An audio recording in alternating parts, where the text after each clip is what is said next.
Merci bien, monsieur le modérateur. Je vais donc présenter sur ce thème culture d'entreprise, levier pour la réussite de la transformation culturelle, autour de trois principaux axes. D'abord, une contextualisation historique de la culture d'entreprise. On en parle beaucoup. Je pense qu'il est important de connaître un peu l'histoire, de savoir comment cette notion de culture d'entreprise a été construite dans un contexte précis. Et nous verrons donc en quels termes se pose la problématisation de cette culture d'entreprise dans les contextes africains. Et en troisième phase, quelles réponses aujourd'hui les dirigeants, les praticiens, les managers peuvent avoir par rapport à ces questionnements. Alors, la contextualisation historique de la culture d'entreprise, je commence parce qu'il faut restituer la vérité historique en disant exactement comment ça a commencé, où ça a commencé, même si aujourd'hui, dans nos contextes africains, nous voulons bâtir des cultures d'entreprise qui soient véritablement en phase avec nos cultures. Donc on ne peut pas tricher avec l'histoire, on ne peut pas falsifier l'histoire. Alors c'est au début des années 50, Elliott Jack, Tavistock Institute à Londres, un institut spécialement chargé de la transformation technologique des organisations. En procédant à cette transformation technologique, les chercheurs se sont rendus compte qu'il y avait un élément important qu'il fallait prendre en compte pour booster les performances technologiques des entreprises. Et cet élément n'avait rien à voir avec la technologie, cet élément avait davantage un lien avec le mindset, c'est-à-dire l'état d'esprit des personnes. Dans les années 70, il se passe un phénomène, c'est que les entreprises japonaises présentent, notamment dans le secteur de l'automobile, présentent des meilleures performances managériales. En fait, les filiales américaines délocalisées au Japon présentent des performances managériales meilleures à la société mère américaine. Alors, allez-y comprendre quelque chose, qu'une entreprise américaine, quand elle se délocalise au Japon, elle réussit mieux que la société mère au Japon. Ce qui a donc amené un certain nombre de consultants, de praticiens. Vous voyez que j'insiste beaucoup sur la place des praticiens, des dirigeants, et non des chercheurs académiques universitaires sur ces transformations. Et l'un s'appelle Terence Deal, Alan Kennedy, Tom Peters et Peter Waterman, qui sont donc des consultants qui vont dire, mais nous on va aller au Japon, essayer de comprendre qu'est-ce qui explique cette foudroyante performance des entreprises filiales américaines. Ils vont donc mener un ensemble d'enquêtes empiriques au Japon et dans d'autres pays d'Asie, en Corée du Sud, au Singapour, etc. Et qu'est-ce que cela va donner? Mais cela va donner un certain nombre de résultats. C'est que les pratiques managériales japonaises sont fortement enracinées dans des traditions culturelles et religieuses locales.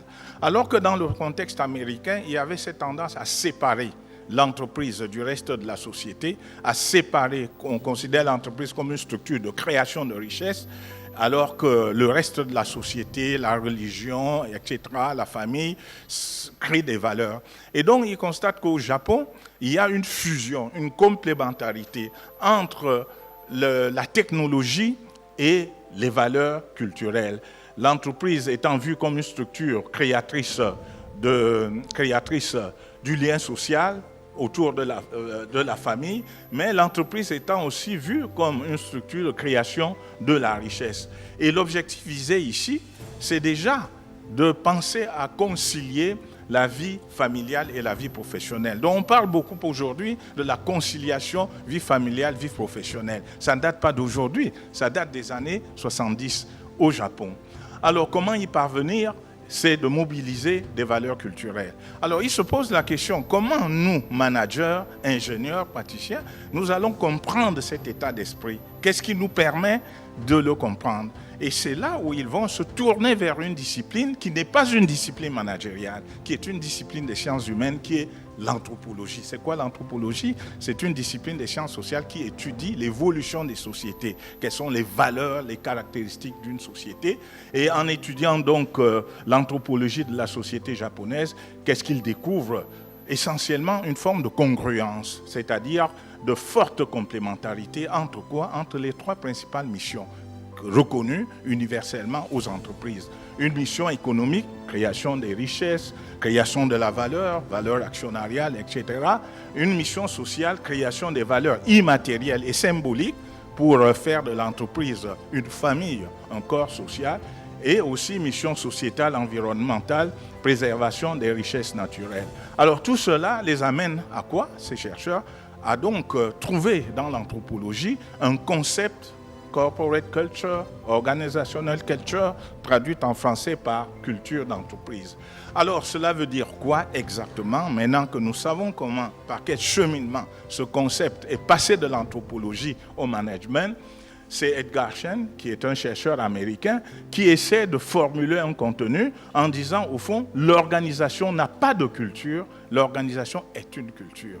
Donc l'organisation, en quelque sorte, elle naît avec une culture, elle naît avec la culture. La culture d'entreprise n'est pas créée après. La culture d'entreprise, en fait, c'est ce qu'apporte le créateur de l'entreprise, dont le dirigeant. Alors, en termes de définition, pour celles et ceux qui s'intéressent à ça, j'ai pris ce qui me semble être aujourd'hui une définition la plus complète, un peu aussi par affinité, parce que c'est une définition proposée par un collègue algérien, Omar Aktouf, qui est professeur à l'école des HEC de Montréal. J'aurais pu prendre des définitions venues d'ailleurs, mais par solidarité africaine, je prends cette définition proposée par un Africain. Alors, je ne vais pas lire toute la définition, je vais juste, comme vous le voyez, vous-même faire un focus sur les mots-clés de cette définition, de ce que c'est qu'une culture d'entreprise: leadership, valeur, symbole, mythe, légende, saga, anecdote, croyance, culture, habitude, langage, rite, cérémonie, règles sociales, normes, credo, philosophie de gestion, savoir partager, savoir être, savoir s'habiller, déterminer inconscient.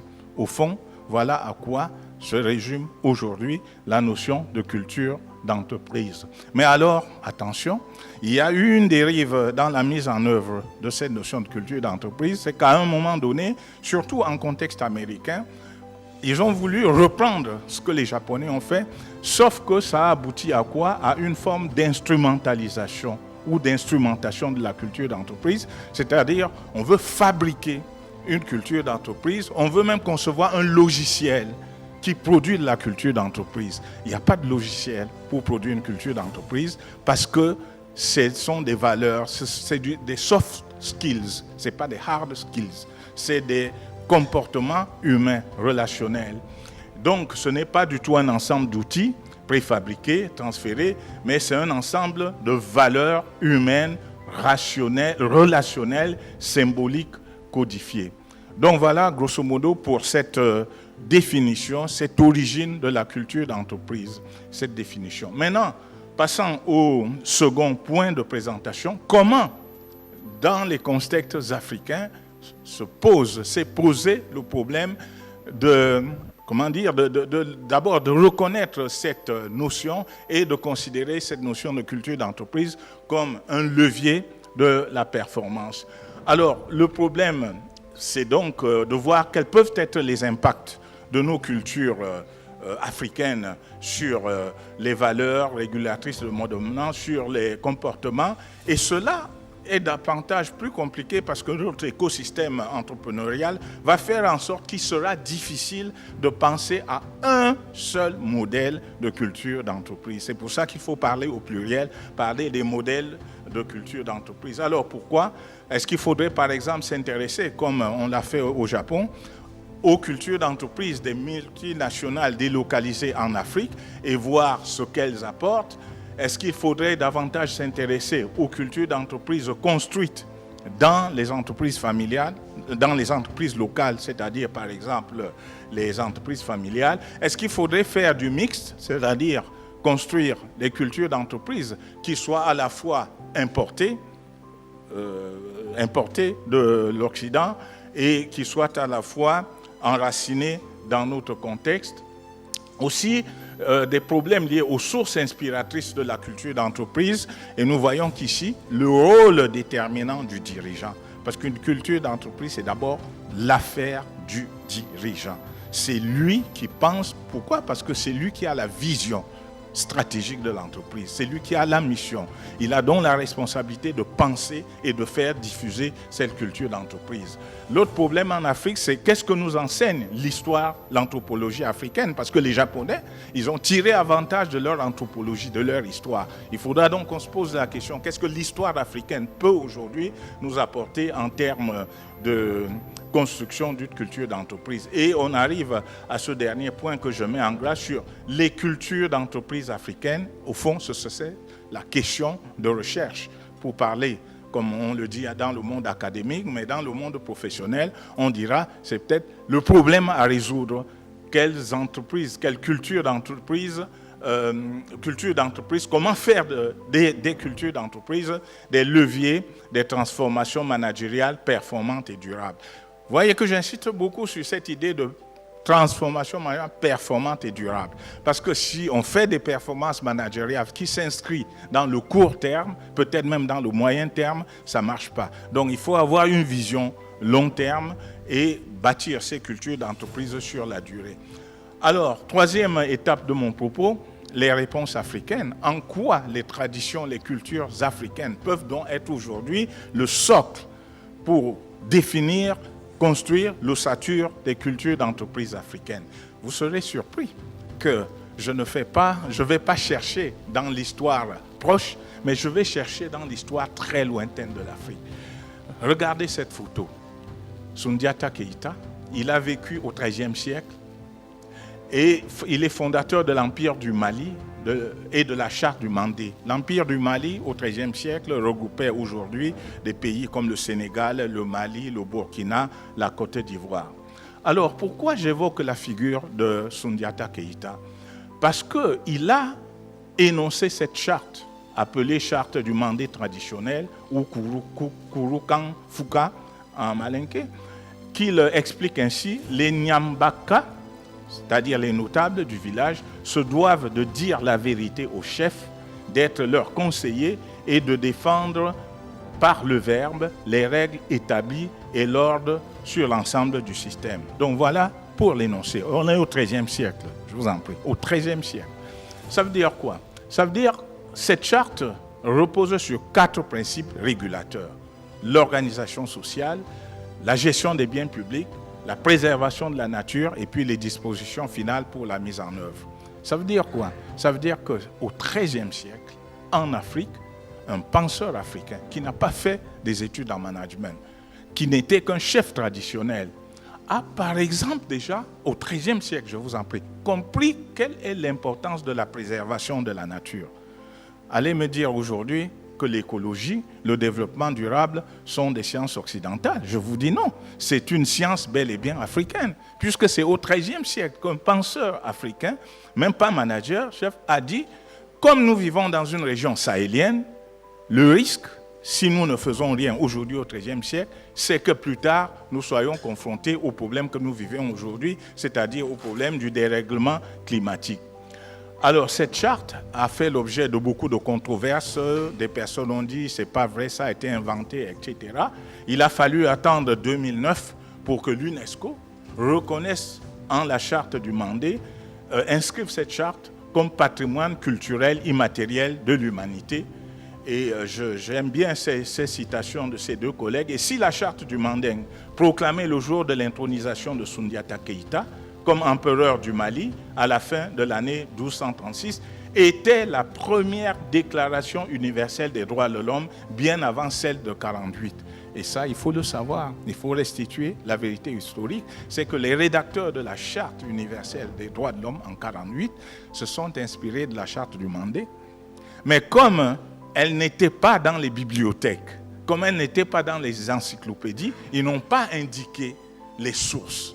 Vous voyez comment l'histoire africaine peut s'écrire sans l'Afrique. C'est important de le souligner pour que tout ce que nous faisons en Afrique aujourd'hui, comme pratique managériale, comme création de la connaissance, que nous cherchions à les préserver, à les garder, pour qu'elles restent dans l'histoire, pour que même après 20 siècles, on en parle.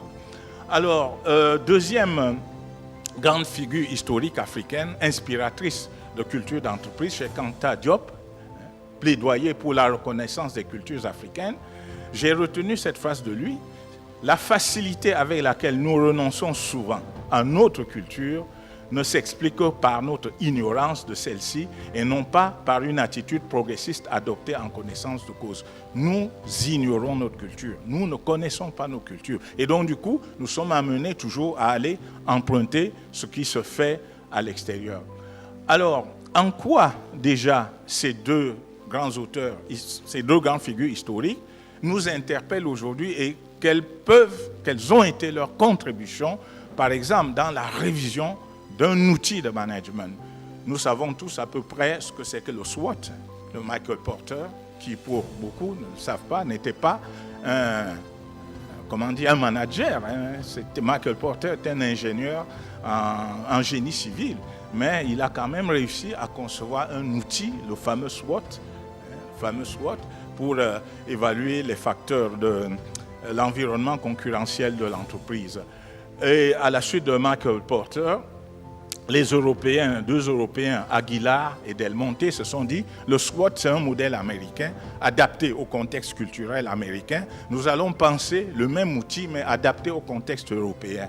Ils ont donc pris le pestel politique, économique, social, technologique, écologique, légal. Alors, un groupe de chercheurs africains dont je fais partie, on s'est dit, mais au fond, voilà deux outils, SWOT, pestel, qui présentent des modèles d'analyse, de décryptage de l'environnement. Mais où est la part de l'histoire? Comment pouvons-nous mobiliser ce que je viens de dire là? Ce qu'a dit Cheikh Anta Diop, ce qu'a dit l'empereur Manding, d'où l'idée donc de revisiter ce modèle pestel et de le transformer et de proposer un nouveau modèle d'analyse ou de décryptage de l'environnement concurrentiel de l'entreprise qui est le modèle Festel. Alors, à la différence du Pestel, nous ajoutons juste un H. Pourquoi? Pour dire que bâtir une culture ou des cultures d'entreprises africaines aujourd'hui passe nécessairement par la compréhension de l'histoire africaine et tirer les meilleurs avantages de cette histoire. Alors, pour celles et ceux qui s'intéressent aux sources, j'ai donné là les principales publications dans lesquelles ce modèle est présenté. Et puis, entre autres, c'est l'ouvrage qui vient d'être présenté par le présentateur de la séance. Et nous présentons ce modèle, nous indiquons même comment on peut s'en servir, à la fois en mobilisant le modèle de Michael Porter, c'est-à-dire les opportunités que nous analysons comme des forces, les menaces que nous analysons comme des faiblesses, et puis en colonne, là, les principales dimensions de ce modèle. Et vous voyez bien qu'on a repris la dimension historique pour valoriser donc les sociétés africaines. Troisième grande figure qui peut nous inspirer aujourd'hui dans l'élaboration d'une culture d'entreprise performante et durable, ces deux grandes figures, Nelson Mandela et pasteur Desmond Tutu, inspirateur de l'Ubuntu dans les pratiques de leadership en Afrique. Alors, deux phrases tirées de chacune de ces grandes figures. Mandela, je n'étais pas un messie, mais un homme ordinaire qui était devenu un leader en raison des circonstances extraordinaires. Je ne suis pas né leader, je suis devenu leader de par les circonstances. C'est ce qu'on appellerait aujourd'hui le leadership situationnel. Donc c'est un contexte qui a fait de moi un leader. Desmond Tutu, on est un être humain à travers d'autres êtres humains. Nul ne vient au monde achevé. Je suis ce que je suis par toi. C'est toi qui fais de moi ce que je suis. Nul ne peut se considérer tout seul comme existe. Alors, ces deux penseurs sont à l'origine de ce concept de l'Ubuntu. Voilà donc un concept africain, à l'instar du concept de culture d'entreprise élaboré par des consultants américains. Aujourd'hui, on a des praticiens religieux et politiques qui ont proposé ce concept de l'Ubuntu. Je ne vais pas relire toute la définition en anglais, mais je voudrais qu'on voit sur quoi c'est que l'Ubuntu. C'est au fond une forme d'humanisme africain. l'humanisme africain que je traduirais par « je deviens nous et nous devenons je ». Construction d'une dynamique de groupe collective mutuellement bénéfique pour les membres d'une organisation. Cette conception africaine de la culture d'entreprise, l'Ubuntu Management, dans tous les ouvrages aujourd'hui de management en Afrique sur les ressources humaines, quand on dit « existe-t-il un modèle africain de management ?» La première réponse est de dire oui, l'Ubuntu Management. Alors, pour expliquer ce que c'est, vous connaissez un peu l'histoire de l'Afrique du Sud, l'apartheid, les guerres et tout ça, etc.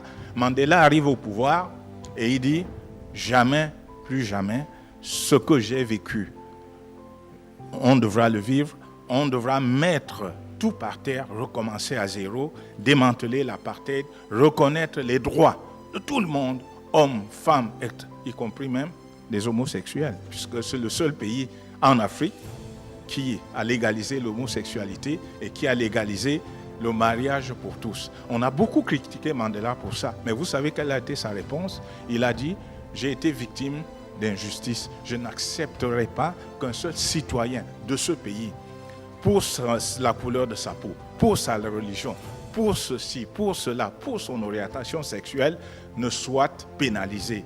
Donc, je libère tout cela. » C'est pour expliquer un peu, parce que lorsque je discute avec des collègues d'ailleurs, ils me disent, mais en Afrique du Sud, Mandela a reconnu le mariage pour tous, l'homosexualité. Mais pourquoi vous ne le faites pas? Je dis, mais le contexte dans lequel Mandela l'a fait est un contexte historiquement marqué qui peut donc justifier qu'en voulant libéraliser de manière globale la société, qu'il soit allé jusqu'à ce point. Et ce travail est poursuivi aujourd'hui par Munji Ngomane. Munji Ngomane, c'est la fille de Desmond Tutu, qui a donc publié tout récemment cet ouvrage dans lequel elle explique ce que c'est que l'Ubuntu Management en Afrique du Sud. Je suis car tu es. Leçon de sagesse africaine. Alors, est-ce que c'est seulement en Afrique du Sud qu'on voit naître ce modèle africain culturel de transformation managériale? Je pense qu'il y a des modèles émergents qui sont en train de se construire. C'est par exemple le modèle de la Teranga Management au Sénégal. C'est vrai que ce modèle aujourd'hui souffre un peu avec tout ce qui se passe aujourd'hui au Sénégal et qu'on regrette dans le monde entier. Le Sénégal, pendant longtemps, a été un modèle de pays pacifique avec une alternance politique sans problème, avec, depuis le président Senghor, un accent mis sur la valorisation, la prise en compte des cultures africaines. On espère que la situation actuelle ne va pas trop durer, que le Sénégal va retrouver sa terre de la teranga, c'est-à-dire sa terre de l'hospitalité. En Côte d'Ivoire, on a ce modèle de la Kwaba Management qui a aussi souffert pendant 10 ans de cette guerre civile qu'a connue la Côte d'Ivoire, mais qui est aujourd'hui fortement mobilisée et qui explique que la Côte d'Ivoire soit aujourd'hui dans le peloton de tête des pays africains qui réussissent les ressources, les réformes structurelles, qui ont un taux de croissance économique, puisqu'aujourd'hui la Côte d'Ivoire pratiquement est dans les 8 à 10, et puis ils annoncent pour les 5 prochaines années se retrouver un taux de croissance à 2 chiffres. Management donc de Teranga Management, Akwaba Management, et tout cela vise à quoi? Vise donc à constituer ce socle de construction des cultures africaines. Alors, quelques indications pour terminer. C'est au niveau de la transformation même de cette fonction, ressources humaines, liée à tout ce qui vient d'être dit là. Il faut savoir qu'aujourd'hui, dans le cadre de l'impact de la transformation culturelle du management, l'impact au niveau de la gestion des ressources humaines, c'est que de plus en plus aujourd'hui, on ne parle plus de la gestion des ressources humaines. Ça semble être un terme galvaudé, passé. De plus en plus aujourd'hui, en termes de transformation managériale, on parle de plus en plus du ménagement des personnes en situation de travail. Donc l'idée de ménager les personnes semble être plus significative que de manager des personnes. Donc voilà comment j'appréhende cette question de la transformation culturelle en Afrique.